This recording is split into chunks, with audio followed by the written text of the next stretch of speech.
Good evening, Sigma Chi's and friends. Welcome to the 2024-25 kickoff for the fifth season of SigTalks. I'm Jim Cooper, a member of the New York City Metropolitan Area Alumni Chapter and chair of the SigTalk program. This is also the third year for our partnership with the Washington, D.C. Alumni Chapter in producing SigTalks. Joining me tonight as co-moderator from the Washington Alumni Chapter is Bruce Kastner. Bruce has been serving Sigma Chi in an alumni capacity for several decades and in numerous roles. Notably, he was past president of the Washington Alumni Chapter, former chair of the Board of Grand Trustees, and is currently a ritual master and is a member of the Order of Constantine. Bruce, it's good to be working together with you again on another season of SigTalks. Absolutely, Jim. Great to be working with you, and good evening to brothers and friends watching this evening. Thanks, Bruce. It's become our tradition to start each SigTalk season with a guest representative of the executive staff of the International Fraternity. In recent years, we've enjoyed SigTalks with former Grand Consul Tim Sanderson and current Grand Consul Bob Wilson. This evening, we are indeed honored to be joined on SigTalks by Mike Church, the Executive Director of Sigma Chi International. As Mike's title implies, he is the person whose leadership and management makes things happen when it comes to the daily, weekly, monthly, and annual priorities of our fraternity's headquarters operations. Tonight, we will learn directly from Mike the key things that his role entails in keeping our organization healthy and strong. So, Mike Church, welcome to SigTalks. Thanks, Jim. Thanks, Bruce. It's great to be with y'all. Okay, let's get going by asking a few questions that will help us to get to know you, Mike, and how you acceded to the position of Executive Director. Bruce, please get us started. Thank you, Jim.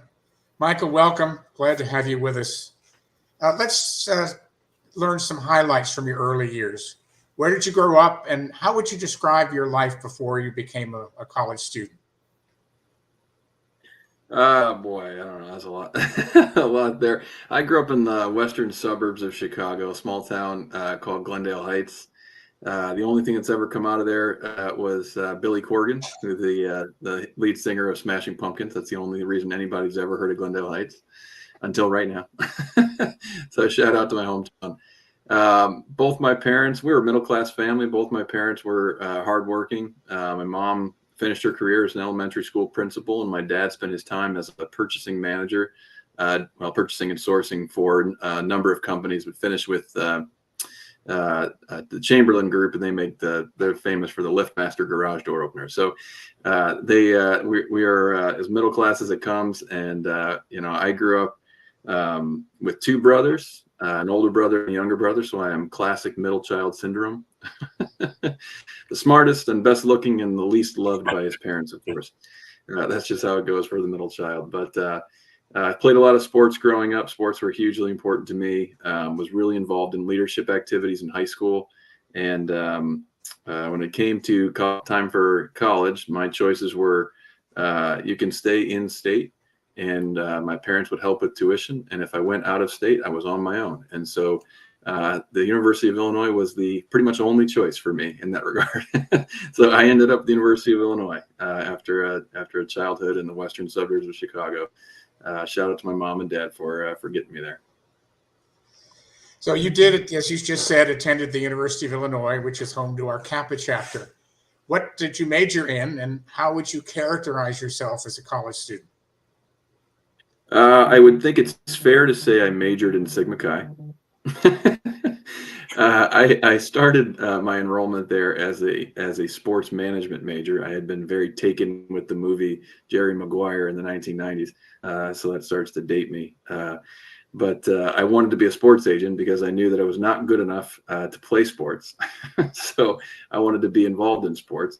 And I did that for a year, and then I realized this is not for me. And then I went through 4 other majors, landing on speech communication in my senior year. And I remember the phone call I made back to my dad and my mom, second semester of of senior year, when I said, "Hey, Dad, I got an idea. I could come back for a 5th year, do a victory lap, and get a minor, or I can graduate right now with a degree in speech communication." And he said, "What would you do with a minor, and which minor would you pursue?" And I said, "I don't know, and I don't know, but I could come back to school for a 5th year." And he said, "Just graduate and we'll figure it out from there." So I graduated with a degree in speech communication from the University of Illinois. What turned out to be a great blessing in disguise was what we covered as in speech communication was things like small group dynamics, in organizational communication and leadership, in public speaking, all of which have served me really well in my career. So a blessing in disguise to be a lost college student graduating with a random degree, but it served me well over my years. Mike, tell us how and why you were attracted to Sigma Chi as an undergraduate, and what roles and offices did you serve in as an active following your initiation? Yeah, sure. Well, this is where I have to give all credit to John Vasugi. I don't know if John's ever going to see this, but I rushed a few fraternities on campus fall semester of my freshman year, and just really didn't like the experience. There was a lot of behaviors going on that are still the kind of things that we teach our chapters not to do. I'll spare you the details on that, but I chose in the fall not to join a fraternity, and I had kind of written fraternities off. John pledged another fraternity in the fall and quit because he was being mistreated, and so he kind of took me under his wing, and he knew some guys in the Sigma Chi house that he wanted to introduce me to, and I was very, very, very reluctant. I'll spare you the long story on that, but John eventually convinced me to head over to the Sigma Chi house with him, and I walked in the door, and I ran into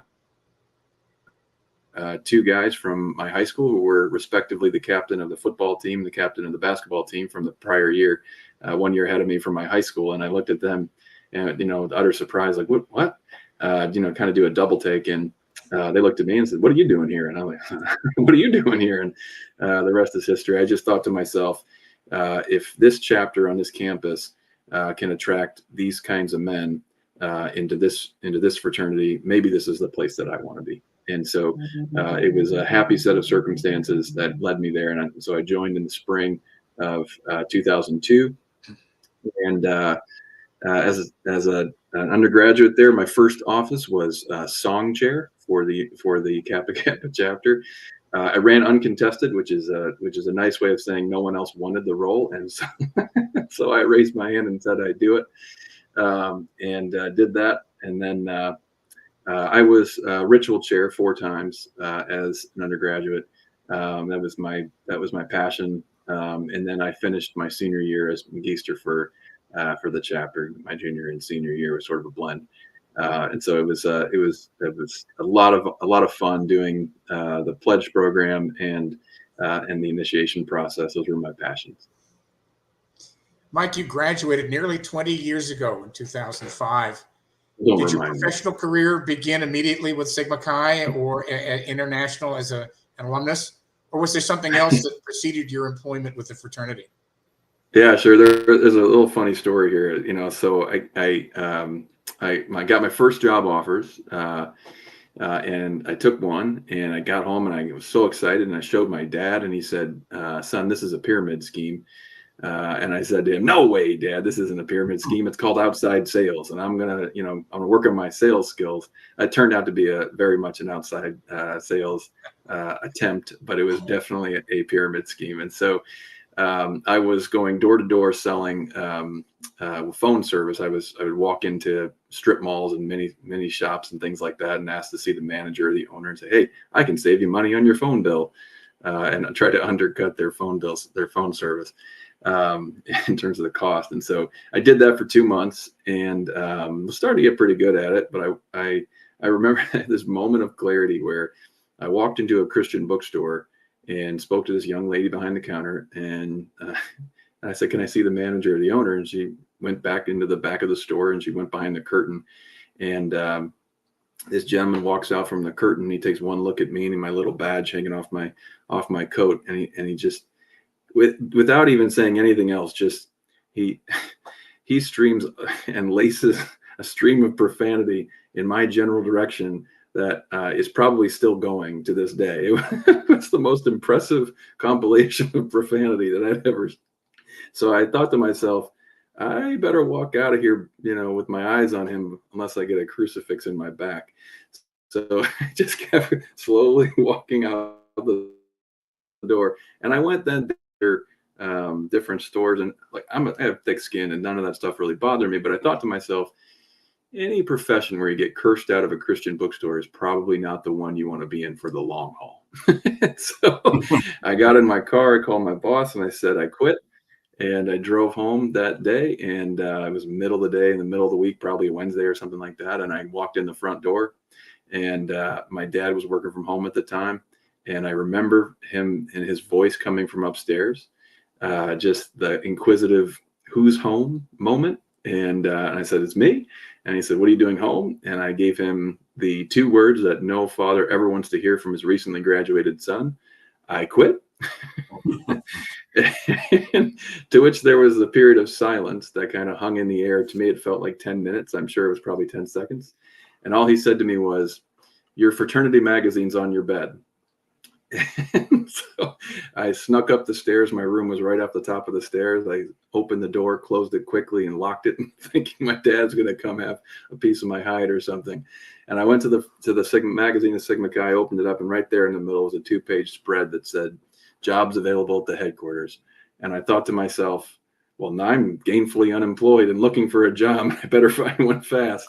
So I remember I picked up the phone and I spoke with Brian Berberink, and Brian said, "Well, I said, I have no idea if I'm qualified for any of these jobs, but I am looking for one, and I am a blue and gold bleeding Sigma Chi. So can you help me out?" And the rest from there, I guess, is history. So that's how I got to work for the headquarters. The magazine of Sigma Chi to the rescue. That's right. Jim?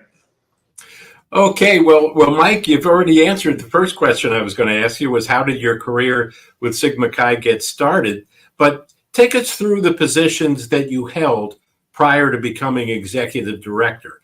And along with that, at the risk of not being modest, what characteristics or skills do you believe you demonstrated during those positions prior to becoming executive director that gave you the opportunity for what you're doing today? Yeah, sure. Those are great questions.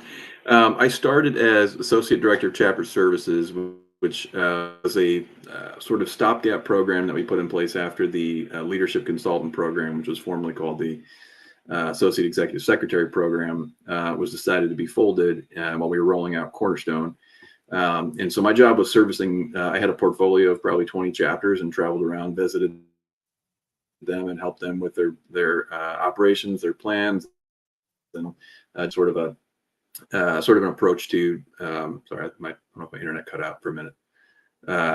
All good? Okay, still hear me? Yeah. You good? Okay, perfect. Sorry. I think my internet dropped for just a second. Yeah, so I started as associate associate director of chapter services, and then I moved. Do we lose me again?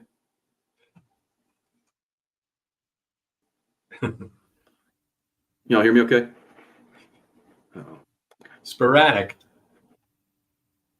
All right, I'm going to switch my Wi-Fi real quick. Let me fix my connection issues here real quick. Sorry about that, everybody. Just give me 1 second. Okay. I'm sure my children are downstairs watching Netflix.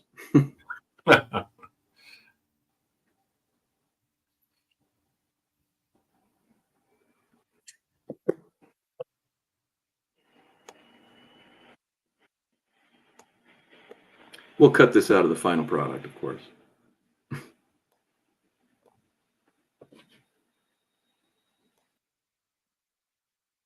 How about now? Can you hear me okay? I'm hearing you. you hear me okay? You see me? Yeah. All right, great. We'll try from here. So yeah, I started as Associate Director of Chapter Services, and then I spent 2 years in expansion, and that was the time we were really going heavy into expansion work in the fraternity. And so I loved expansion. It was an incredible opportunity for me to really learn about the fraternity, and really, really enjoyed that opportunity. And then from there, took on some management responsibilities. We went through a changeover in executive directors. Mark Anderson retired and Mike Dunn came in, and I had the opportunity to visit with Mike early on in his time as our executive director. And at that point, I'd been traveling for 3 years for the fraternity, and I was a little road weary. And so I asked Mike if there was an opportunity for me to find a job at the headquarters that didn't entail so much traveling and some professional growth opportunities as well. And so he moved me into a job that was called Director of Fraternity Services, and that was my first real foray into management. I had 7 employees that reported to me, and it was our programming team and our traveling team and our expansion team and things like that. And so it was a really good opportunity to just sort of cut my teeth in the space. After a couple of years in that role, Mike moved me into operations manager, and effectively his number two staff member. And so it was there that I started to get introduced to the executive committee and the executive functions of the fraternity. I had a bigger number of staff members as the staff continued to grow that reported to me. And so I was in that role in 2014 when Mike sadly and tragically passed away, and the executive committee had approached me 2 months prior and asked me if I'd be willing to go through a transition plan with Mike as he stepped into retirement.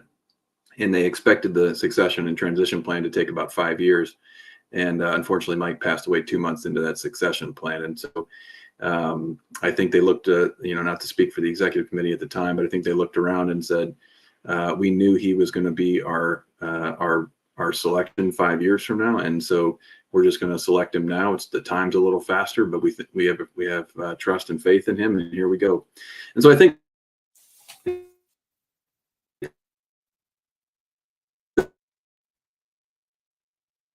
the thing that probably set me up for some and just gave everything I had to the role, and just committed myself to our value system and our history and our heritage, and really made the effort to understand who we are as a fraternity, and also the people, building relationships with the people. I think that's always, we're a fraternity, and we're nothing if not for the people. And so I think investing in people was an early skill that I learned, that I think the executive committee saw and wanted to cultivate further.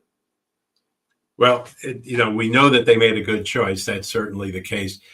10 years later, you're still in the role and doing a lot of great things.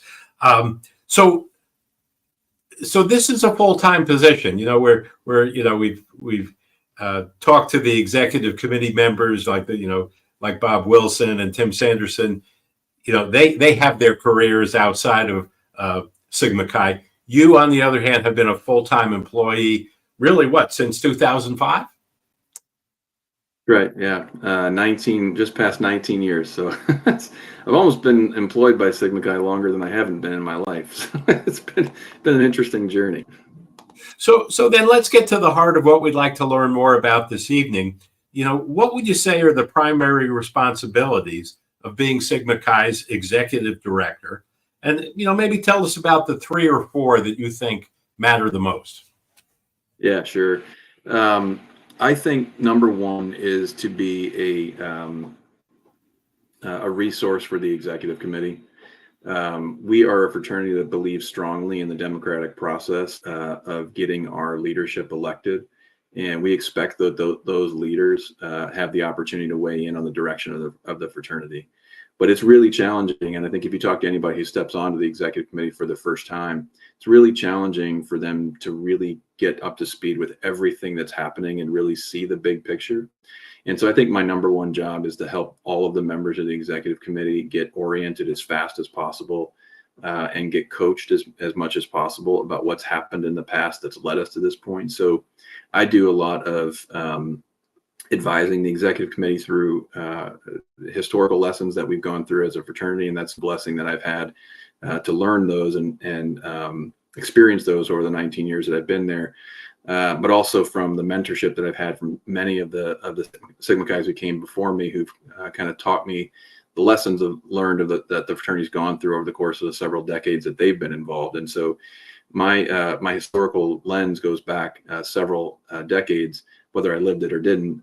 But I think being able to provide that context to the executive committee really helps them make sound decisions to help the fraternity move forward. So number one, I would say that is just advising the executive committee. Number two is obviously the staff and leading the headquarters staff. Being a member of the staff is a really challenging role because you're kind of whatever your day job and your title actually is, you're also called a professional firefighter in Sigma Chi. And so we deal with whatever fires come up at all times, and we just have to be ready to go. And I really work hard on positive morale in the staff and engagement with the staff, especially now that we've moved to mostly remote posture following the pandemic and reduced our footprint at the office. Those challenges are ever present for us when we're not physically together. You have those water cooler moments. So leadership on the staff is obviously a huge one. And then the other one I would say is being a presence for Sigma Chi and on behalf of Sigma Chi interfraternally in our industry and representing Sigma Chi and what we stand for and what we believe to other portions of our industry. There's a whole series of spaghetti noodles on a plate that's all intertwined interfraternally, and we all try to work together to make the environment better for fraternities on our college campuses, as well as for our members. And there's a really large component that goes into interfraternalism, and that's sort of what I step into, so that our membership can stay focused on Sigma Chi and our leaders can stay focused on Sigma Chi, and I can help bring some Sigma Chi to the other fraternities. And so I wish that the one thing I wish is I wish I'd spend more time directly with undergraduates, because I think that's the kind of the core of what we are. But in terms of the day-to-day functions, it's a lot of executive committee coaching and management, staff management, leadership, interfraternal leadership.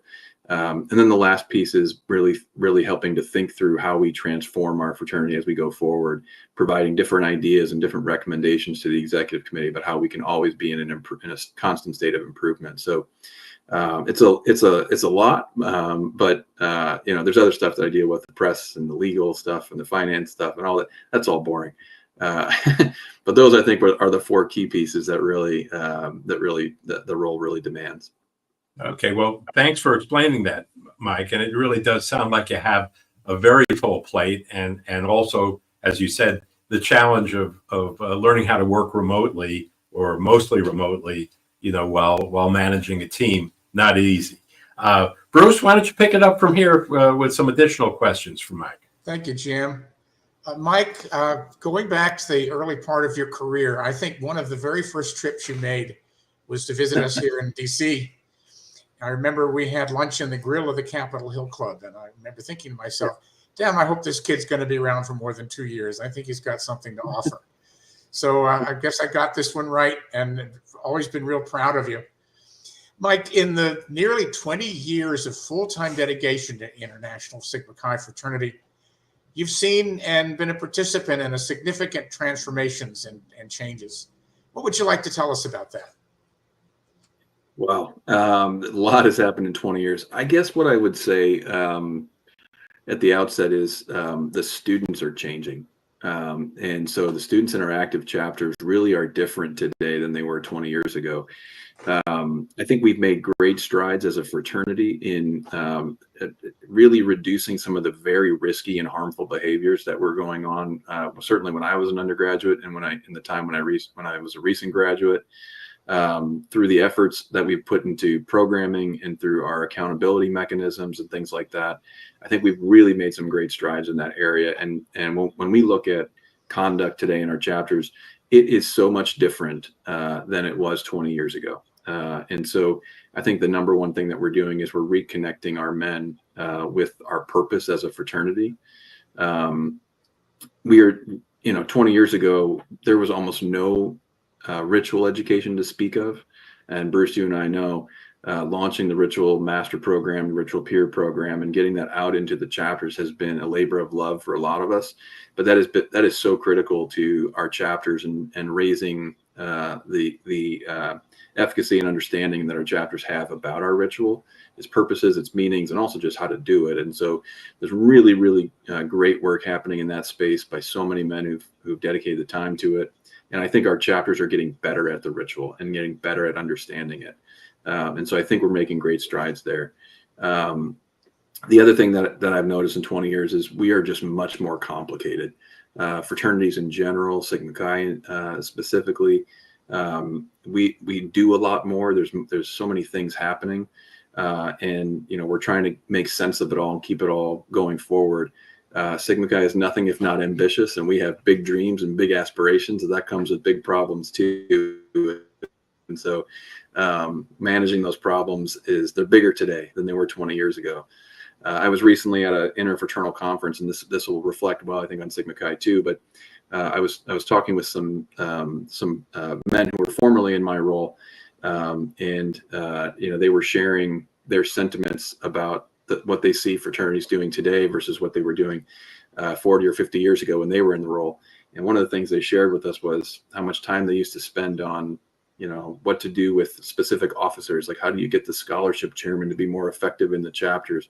And we were talking about things like trends in the insurance industry, legal trends we're seeing, finance changes, technology that we have to implement today.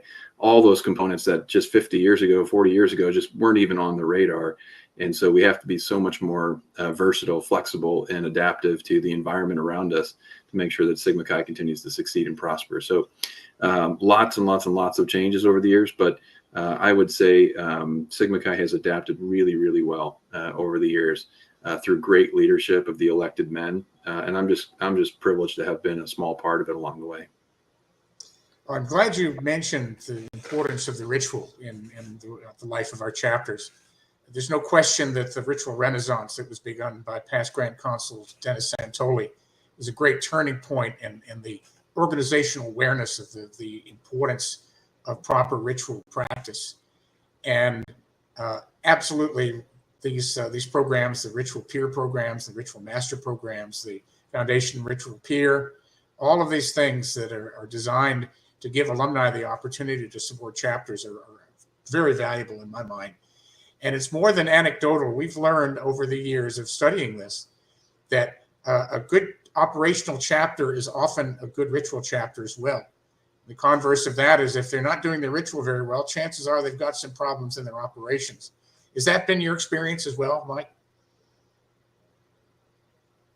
Oh, 100%. I think, I would say the ritual is the core of it all. And the second thing is alumni. If alumni are involved and alumni feel welcomed, the chapter is generally successful.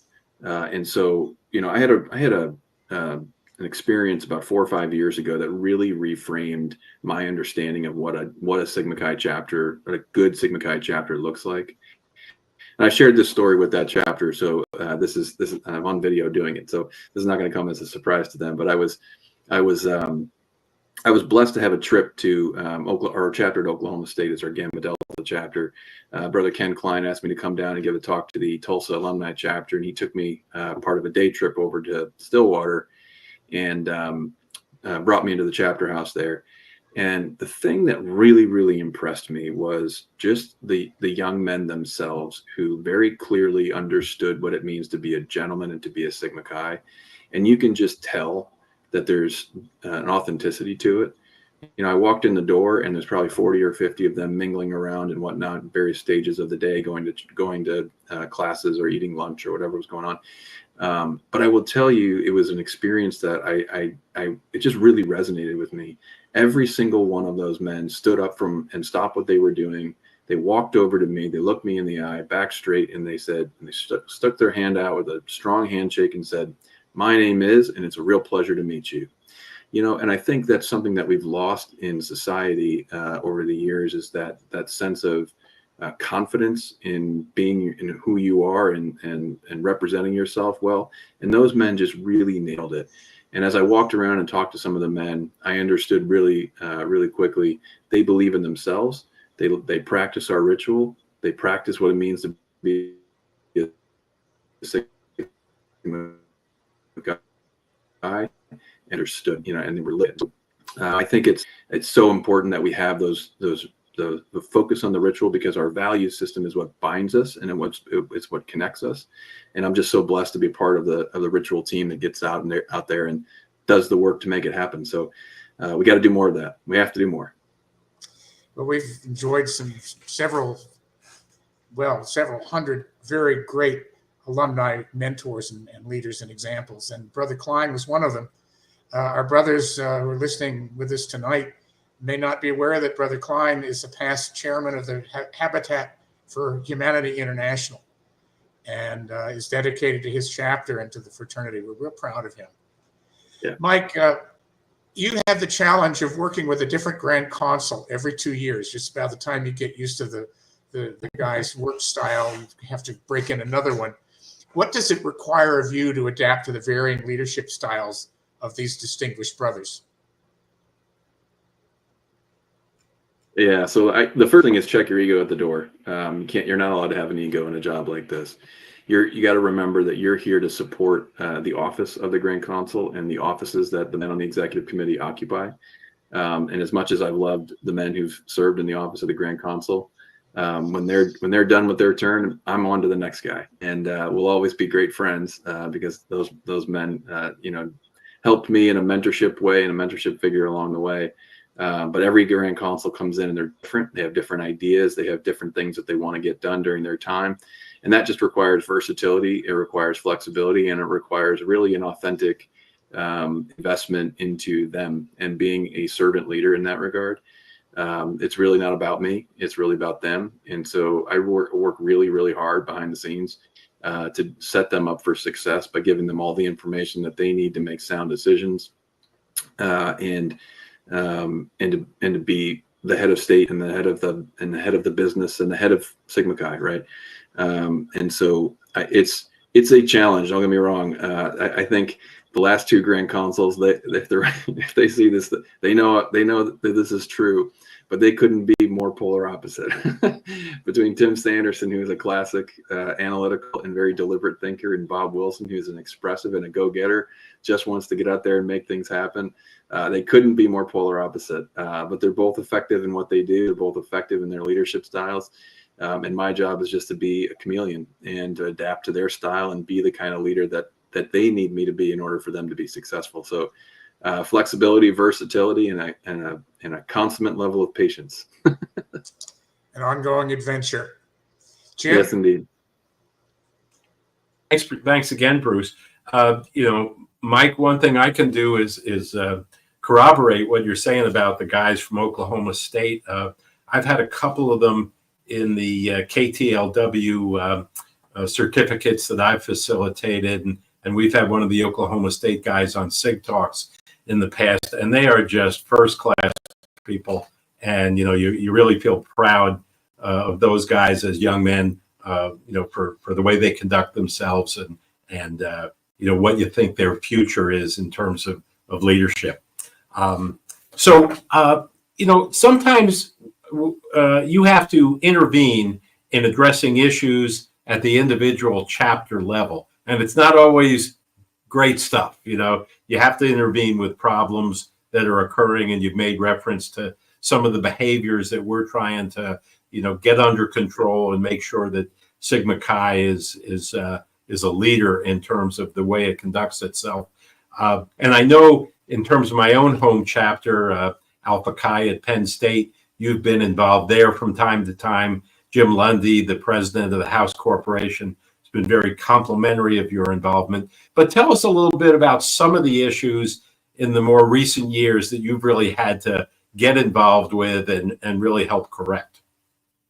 Yeah, sure. Yeah, I'm fortunate and really blessed. I'm going to give a shout out here to our staff, particularly Bill Scott and Michael Berger. They handle most of the conduct matters that our chapters experience, and they are just world-class people and world-class professionals. So they do 95%, 99%, I would say, of chapter situations.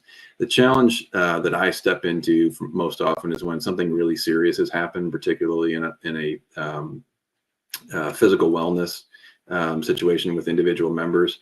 Unfortunately, we lose probably 3 to 5 undergraduates a year that passing away.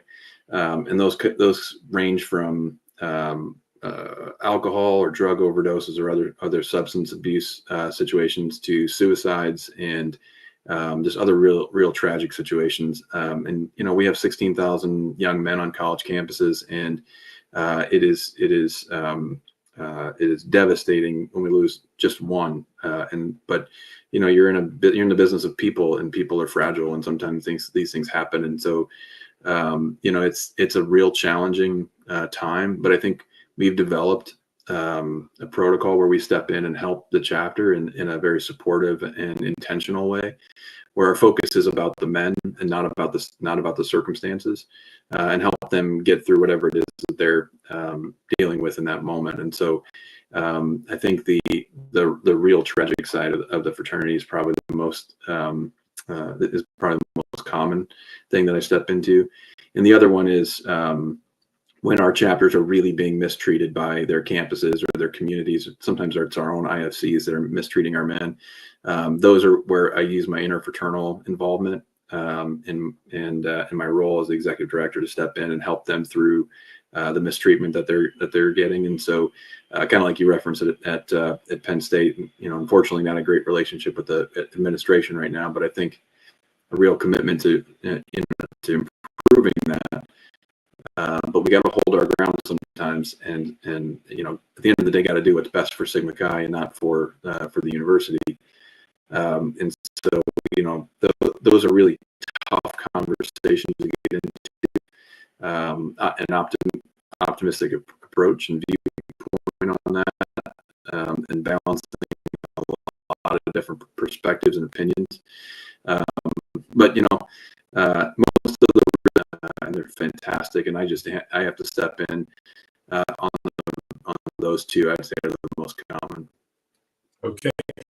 Well, it's great that you have a team that you feel confident in that can really help address those, even more about the diversity of your role and the many different things that you need to do to carry out the executive director function. So let me switch a little bit to another topic.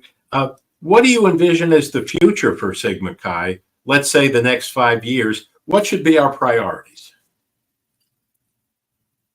Yeah, great question. I am really excited about what's coming.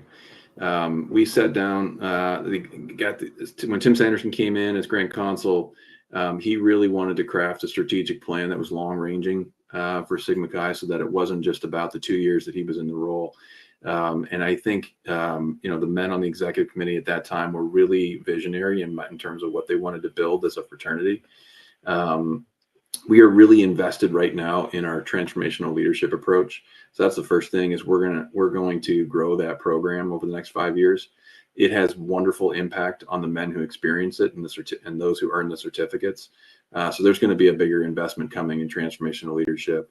And then the other thing, this is just, I think, the major one. We talked a little bit about the ritual too, so I won't talk about that one today. But the major one that we're investing in is our membership. Sigma Chi has so many great strengths. The ritual, I've talked about that. I love it. We talk about our transformational leader program. We talk about staff and all. We have so many strengths, but the number one strength that we have is the men who are members of Sigma Chi. We have 270,000 living men, and we are nothing as an organization without the people, the men. And so we have unfortunately done, in my opinion, a pretty poor job over the years of really generating alumni engagement. We have 3,000 volunteers on an annual basis and 4,000 to 5,000 financial donors on an annual basis, and a huge appreciation goes to those men. But that's at best 7,000 men who are actively engaged with the international fraternity in some way, shape, or form, and we have 263,000 who are not. And we need to do a better job of cultivating an environment where we provide an opportunity of engagement for our men. And that needs to be that the fraternity needs to have a role for them that's meaningful to them at whatever stage that they're at in life. And so I think the executive committee sat down and really thought through what are things that we as a fraternity can do to broaden our reach and deepen our impact in the lives of our men, particularly our alumni men, as they go through life. We talk about Sigma Chi as a lifelong commitment, but I don't think that the international fraternities really delivered on that in terms of services and offerings and programs that we can do better at. And so we have made an historic investment in technology. We've invested in a Salesforce platform, which is the world's leading CRM, and that's going to enable us to really drive engagement at scale on a personalized basis. And so I think there's a lot of really exciting things coming about how we go about providing value to our members in a non-intrusive way that's valuable to them, that's not asking them to do something for us, but is providing something to them, and it's a value to them in their lives that they will see and recognize as Sigma Chi stepping up and helping them deliver their promise of becoming the best man that they can be. So I see over the next 5 years a real massive and historic investment in our alumni members and bringing forward opportunities that enable them to find new value in the fraternity. Mike, one of the things I've really enjoyed tonight is your authenticity and your transparency in talking about, what really are the great things that are happening and the things that need improvement and they need to be worked on. We have a few more questions for you, so I'm going to turn it back over to Bruce, and we'll try and finish up in the next 10 minutes or so. Mike, some of the alumni that are logged on to SigTalks this evening and hopefully be watching it later on, may get inspired to want to get involved in volunteer work for the fraternity.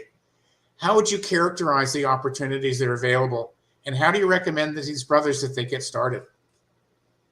Yeah, so there's a visit sigmachi.org. We have a whole web presence that helps you kind of figure out where's the best place for you. We have needs everywhere in the organization. We have needs, and specifically in our local chapters, we need men to help. I know it's daunting to say I don't want to be the chapter advisor. I know that's daunting, but we're not trying to get 240 new men to step forward and be chapter advisor. What we're trying to get is 1,000 new men to step up and be assistants to the chapter advisors to help take some load off of them. Be the financial advisor if you have a financial background, or be the ritual advisor if you're really passionate about the ritual, or be the alumni advisor to help the Tribune communicate with the alumni better. Just little things that we can do to help our chapters communicate better with their alumni, and help our officers be better officers. That mentorship is so important on the officer level. And then also just on an individual level, the smallest and shortest form of investment that you can make on a volunteer basis is to just be a big brother to an undergraduate. These young men are yearning. They really need good, solid alumni role modeling for them. And we need more of our alumni to step forward and be mentors and big brother figures for our undergraduates.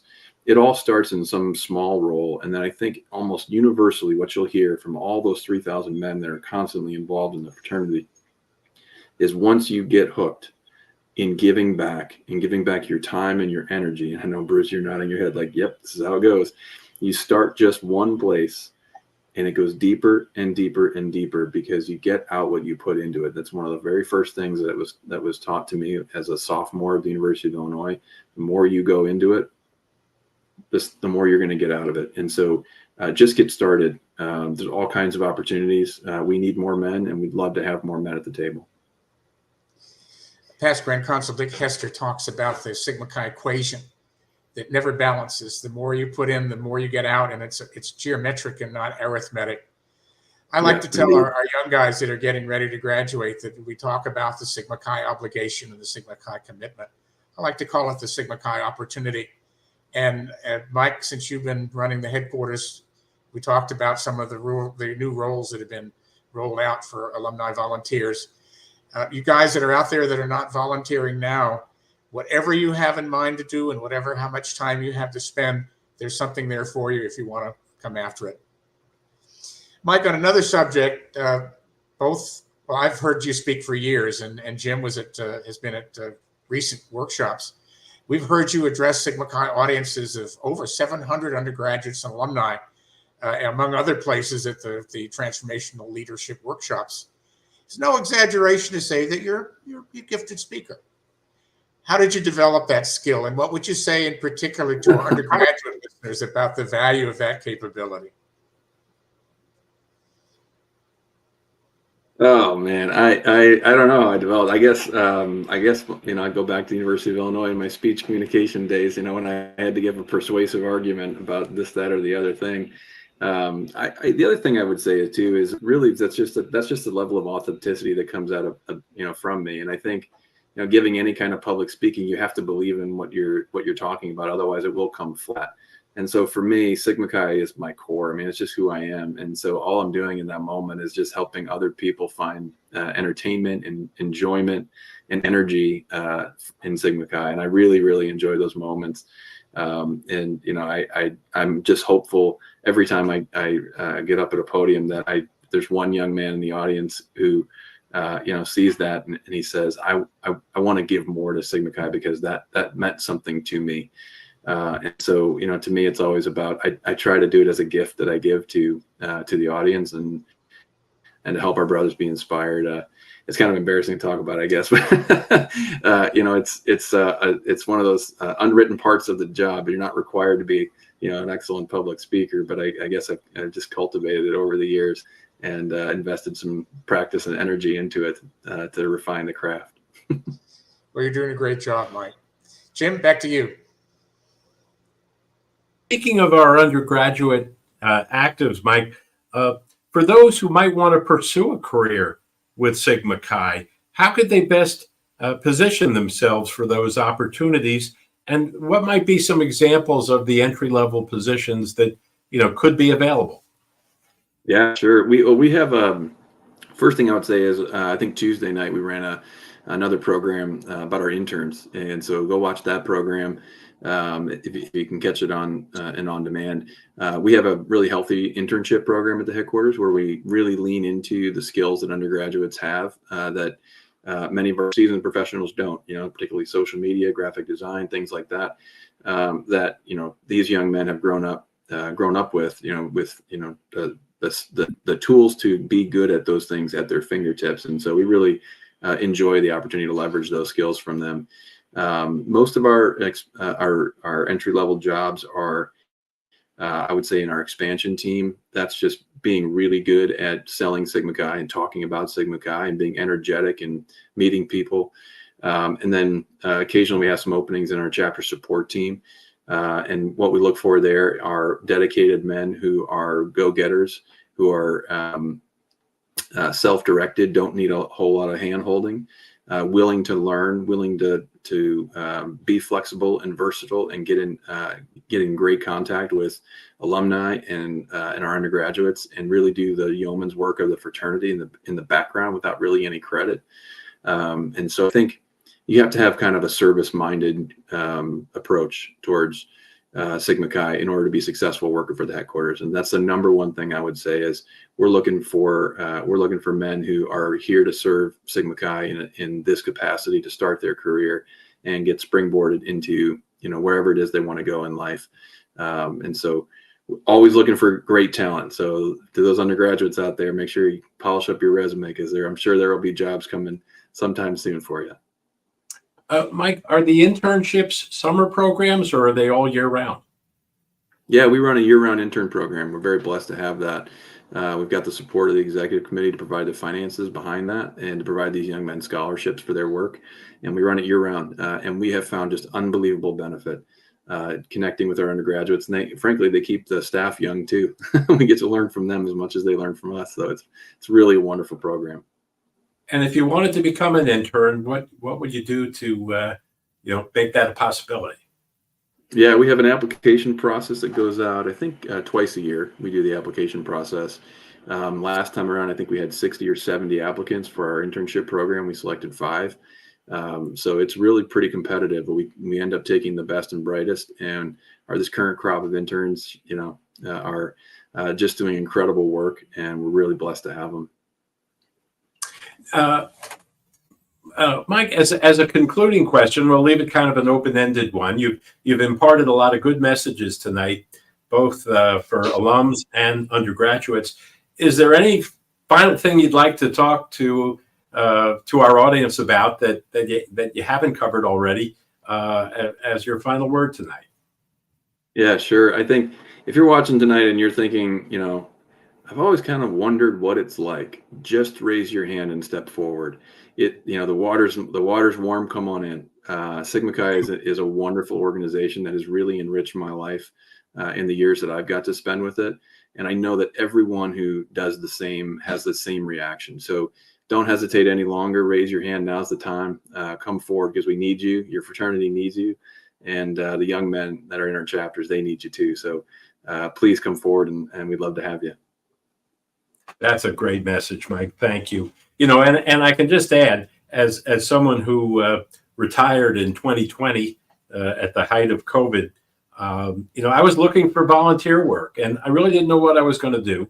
And I reconnected with the fraternity. And to your point, I have found just a number of things that I can do to volunteer and help with the fraternity and do the things that I like to do. I didn't want it to become a job. I just wanted it to be something that I could be passionate about and really enjoy doing. And I've found a number of niches, SigTalks being one of them. So I can certainly attest to your point that there are countless opportunities and a lot of personal satisfaction in doing it. So I do have one other question for you. You being an Illinois guy and they're being off to a great start in their 2024 football season, you've got a game tomorrow night with Nebraska. What's your outlook on that game? I love the question from a Penn State guy.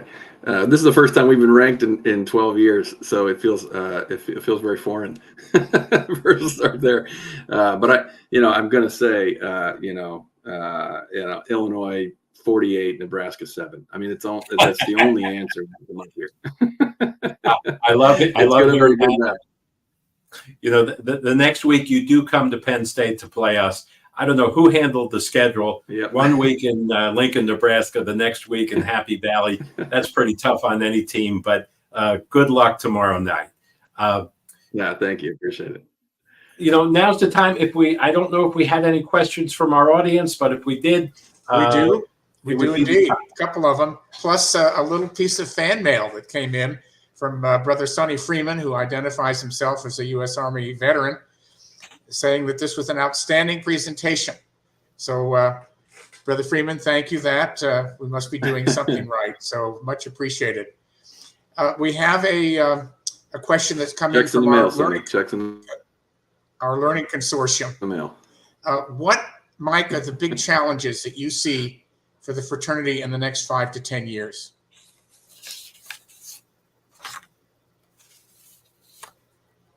Oh man, that's a loaded question. I guess what I would say is there's a lot of existential challenges that are facing fraternities right now. First and foremost is the challenges facing men in general, and also young men. Mental health is going to continue to be a very large challenge facing our men, particularly on college campuses, in an acute way. And I think there's more that we need to do in that space to really help our men to be confident and comfortable in who they are, and that leads to positive mental health. So I think that's going to continue to be a challenge for us. We have got to work on our relationships with higher education. We're working hard within the North American Interfraternity Conference about striking the right balance of standing up for ourselves and working, and then also working in a collaborative posture. We have a lot more room for growth there. And then I think the other thing that's happening for us is, the world keeps evolving around us. And I talked about our technology earlier, but that's one that is way advanced in terms of where our technology is today versus what's available out there. Things that are just transforming that space, like artificial intelligence and the things that are happening around that. We're going to need to work really hard to keep pace in the space of technology advancements so that our members can continue to have a really rich and robust Sigma Chi experience in that regard. So we got to keep tabs on on our young men and who's coming next into our chapters, and help continue to provide them programs and services that benefit their lives. But it's going to be an interesting ride, no doubt. The last 5 or 10 certainly have been with all the turmoil in fraternities, and particularly COVID. What that did to an organization who relies on gathering and wasn't allowed to gather. That was a big surprise and a big hello for about 18 months for us. But we survived that, and we've survived other things way worse than that too in the past. So I fully predict that Sigma Chi is going to continue to be the strongest fraternity out there, as we have always been. Mike, one more question before we turn it back to Jim to take us through the end. What is the one piece of wisdom you wish you knew earlier in your career? Oh man, what a great question. People matter. I think early in my career, I was really focused on information and processes and trying to fix problems. And what I learned over time was that it's really people that are the most important asset that you have. And that's true whether they're employees, volunteers, members, executive board member. It doesn't matter. That's just people matter, and really those authentic relationships that you build with people, those really matter in every capacity. So if you think you ever find yourself getting bored with the small talk that's happening, around meetings or things like that, that small talk is actually hugely important. The jokes, the humor, the things that come out of those moments, those build relationships, and relationships are how the world runs. And so I would really tell our young others, invest in people and invest in your people skills, because those will get you places. Mike, it's been great having you with us. Thank you for your leadership and your dedication. Jim, back to you, sir. Thanks, Bruce. Okay. Mike, thank you for a fantastic Sig Talk. The content was great. And on behalf of the New York City and Washington alumni chapters, we're really grateful for your giving us your time and all the great information and ideas that you imparted to us. I would just like to conclude tonight by saying that if you've been enjoying Sig Talks, please be aware that you can find previously recorded editions of our talks on the Sigma Chi Learning Consortium webpage by clicking on that page and going to past events.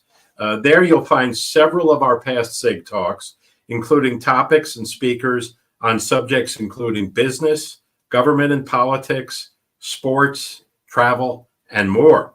The consortium site also has numerous recordings of additional educational and entertaining podcasts. Speaking of politics, be sure to tune into our next Sig Talk on October 17th. We will have Mac McLarty, former Chief of Staff for Bill Clinton, and Bill McKinley, former Secretary to the Cabinet in the Trump administration, giving their perspectives on the presidential, Senate, and House races, and all that happening just a few weeks before the elections themselves. So that's it for tonight. Thank you for tuning in. And again, thank you, Bruce, and thank you, Mike, for your participation. We'll see you next month. Thanks, brother.